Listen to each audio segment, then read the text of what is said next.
Hello दोस्तों, welcome back to my YouTube channel Medcure medical lecture. आज हम बात करेंगे डोलो 650 टैबलेट के बारे में, जिसके अंदर कंटेंट पैरासीटामोल पाया जाता है और ये बुखार एवं दर्द की सबसे अच्छी दवा मानी जाती है। आज हम इस वीडियो में इस टैबलेट को कैसे लेना है, इसके डोजेस क्या होते हैं और इस टैबलेट को लेने के बाद क्या क्या साइड इफेक्ट देखने को मिल सकते हैं और उनके वार्निंग देखेंगे कि इनको देने से पहले पेशेंट की क्या क्या हिस्ट्री लेंगे और किन पेशेंट को ये टैबलेट नहीं दे सकते हैं। चलिए दोस्तों, टॉपिक को शुरू करते हैं और देखते हैं कि टैबलेट डोलो 650 इसके इंट्रोडक्शन के बारे में देखते हैं कि ये क्या होता है। This tablet contain 650 mg paracetamol, यानी कि ये जो टैबलेट होता है इसके अंदर पैरासीटामोल की जो 650 mg की स्ट्रेंथ पाई जाती है, यानी कि जो पैरासीटामोल होता है 650 mg पाया जाता है। Paracetamol is a antipyretic and analgesic class medicine, यानी कि जो पैरासीटामोल होता है इसके अंदर दो प्रॉपर्टीज पाई जाती हैं। एक तो एंटीपायरेटिक जो फीवर के लिए काम करती है, और एनाल्जेसिक यानी कि अगर माइल्ड पेन है बॉडी में या सर में कोई सा भी अगर हल्का पेन है तो उसके लिए भी ये मेडिसिन काम करती है।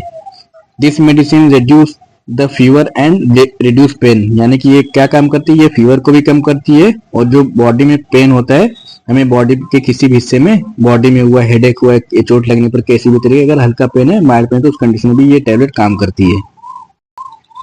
चलिए तो पहले हम देखते हैं कि फीवर कितने प्रकार के होते हैं, टाइप्स ऑफ फीवर। पहले देखते हैं कंटिन्यूअस फीवर, यानी कि हमेशा बुखार रहना है, कंटिन्यू बुखार का बना रहना, उससे हम कंटिन्यूअस फीवर बोलते हैं। दूसरा इंटरमीडिएट फीवर, यानी कि 24 घंटे में एक बार कम होना, यानी कि कंटिन्यू फीवर रहेगा और 24 घंटे में एक बार कभी कम हो जाएगा।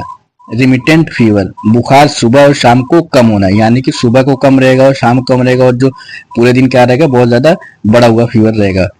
उसके बाद क्राइसिस फीवर, यानी बुखार कम होने के बाद अचानक फिर आना, यानी कि बुखार बिल्कुल ही कम हो जाएगा, नॉर्मल टेम्परेचर हो जाएगा, फिर अचानक से फिर से स्पाइक कर जाएगा, बढ़ जाएगा, तो उसे हम क्राइसिस फीवर बोलते हैं। पांचवा है रिलैप्सिंग फीवर, कुछ दिन कम हो जाना फिर अचानक आना, यानी कि जैसे फीवर है अभी आज फीवर आया, फिर कल परसों 2 दिन कम रहेगा, उसका फिर अचानक से फिर से उसका अटैक हो जाएगा फीवर का, फिर से अचानक से वो बढ़ जाएगा, तो उसे हम रिलैप्सिंग फीवर बोलते हैं। इरेगुलर फीवर, यानी कि बुखार कभी भी कम होना और ज्यादा होना है, कभी कम होगा कभी बढ़ जाएगा, उसे हम इरेगुलर फीवर बोलते हैं। राइगर फीवर, यानी ठंड लगकर या कपकपी के साथ बुखार का आना, तो उसे हम क्या बोलेंगे, फीवर विथ राइगर या राइगर फीवर बोलते हैं। उसके बाद आता है लो ग्रेड फीवर, यानी कि 99% बुखार का रहना है, तब इतने तक ही बना रहेगा, 99 पॉइंट रहेगा, 99 पॉइंट समथिंग रहेगा, 99.235 ऐसे करके रहेगा, उससे ज्यादा नहीं बढ़ेगा, कांस्टेंट बना रहता है, तो उसे हम लो ग्रेड फीवर बोलते हैं। हाई ग्रेड फीवर, यानी कि फीवर का 102 यानी कि 102 फ़ारेनहाइट से ज्यादा बुखार का आना, यानी 101 या 102 103 104 तक भी जा सकता है, तो उसे हम क्या बोलेंगे, हाई ग्रेड फीवर बोलते हैं। हाइपरथर्मिया, यानी कि जब बुखार अगर 103 डिग्री फ़ारेनहाइट तक पहुंच जाता है तो उसे हम हाइपरथर्मिया बोलते हैं, यानी कि हाइपरथर्मिया फीवर का बहुत ज्यादा बॉडी में बढ़ जाना, और अगर हम स्किन को टच करके देखेंगे तो पूरी बॉडी बिल्कुल ही गर्म महसूस होगी। हाइपोथर्मिया 99 से या 100 में फ़ारेनहाइट बुखार रहना है, तो उसे हम हाइपोथर्मिया बोलते हैं। या कभी कभी 99 डिग्री जो होता है उससे कम हो जाना, 95 से भी कम हो जाता है किसी कंडीशन में, तो उसे हम हाइपोथर्मिया बोलते हैं, और उस टाइम अगर हम स्किन को टच करेंगे तो स्किन हमें ठंडी महसूस होगी। अब हम दोस्तों बात करते हैं फीवर के मैनेजमेंट के बारे में। तो अगर फीवर किसी व्यक्ति को या किसी को आता है तो हम उसका मैनेजमेंट कैसे करेंगे, तो पहले तो मेडिसिन उसको देंगे पेशेंट को, उसके बाद न्यूट्रिशन डाइट, अच्छी डाइट देंगे जिससे उसकी एनर्जी या इम्यूनिटी बूस्ट हो, इससे फीवर कम हो। तो उसके लिए एनर्जी ड्रिंक पियेंगे, एनर्जी ड्रिंक ये जो मार्केट में अवेलेबल होती है, ये नहीं, फ्रूट हुआ कोई ऐसा, मौसमी के जूस हुए, अनार के जूस हुए, या घर पे किसी फ्रूट का जूस बनाकर पियेंगे, और पानी का इंटेक ज्यादा लेंगे, क्योंकि जब फीवर स्पाइक होता है तो बॉडी बहुत ज्यादा पानी को सक करती है और उसकी वजह से डिहाइड्रेशन हो जाता है। कीप रेस्ट, बहुत ज्यादा आराम करेंगे, चलने फिरना बंद करेंगे और बेड रेस्ट करेंगे। आइस वाटर बैग्स, कभी कभी क्या बोलते हैं बहुत ज्यादा होता है तो आइस वाटर बैग होता है, उससे हम बॉडी को स्पंज करते हैं, सिकाई करते हैं। हेल्दी डाइट लेंगे, हम junk food fast food in सबको अवॉइड करेंगे और हेल्दी डाइट लेंगे। स्पंजिंग करेंगे, कभी कभी फीवर बहुत ज्यादा आता है तो पट्टी, पानी की पट्टी सर पे रखते हैं, और बच्चों में देखा है कि पूरी बॉडी में स्पंजिंग करते हैं, और एडल्ट में भी ऐसा करते हैं अगर बहुत ज्यादा फीवर स्पाइक होता है तो। ये टैप वाटर होता है, नॉर्मल वाटर, उससे स्पंजिंग करते हैं।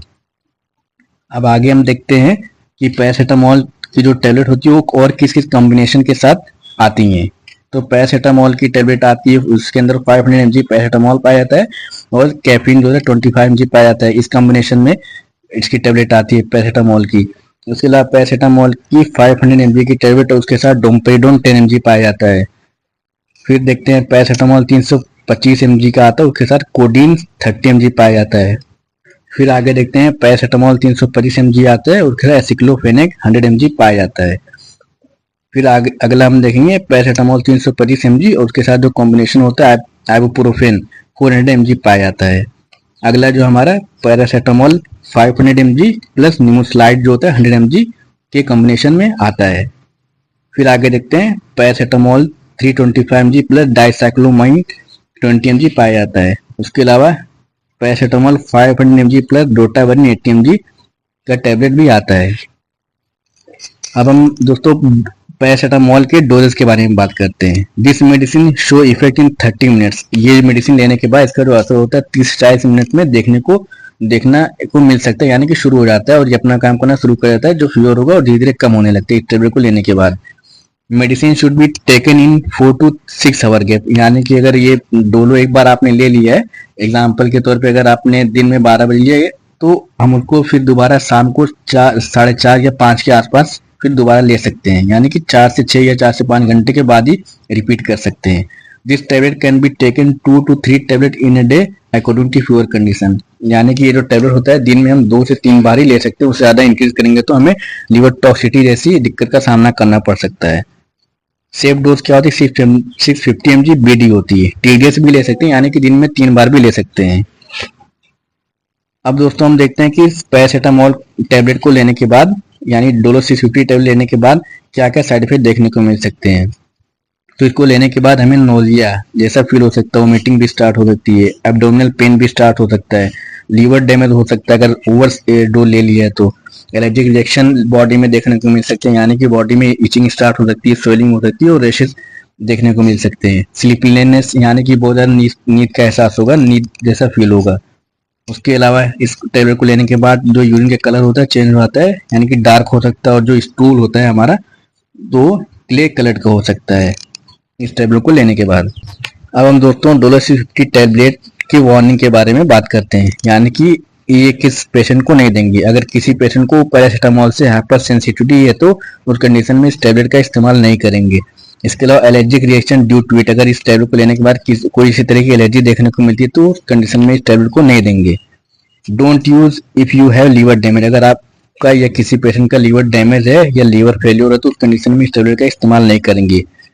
डोंट यूज इफ यू है किडनी फेलियर, अगर किसी की किडनी फेल है उस कंडीशन में भी इस टैबलेट का इस्तेमाल नहीं करेंगे।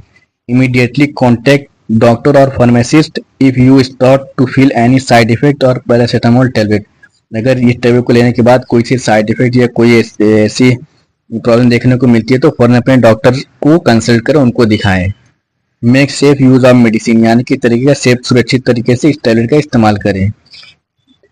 चलिए दोस्तों हमारा टॉपिक यहाँ पे खत्म होता है, हम मिलेंगे हमारी नेक्स्ट वीडियो में। चलो चैनल पर नए प्लीज चैनल को दोस्तों सब्सक्राइब कर लें, वीडियो को लाइक करें, शेयर करें, कमेंट करें।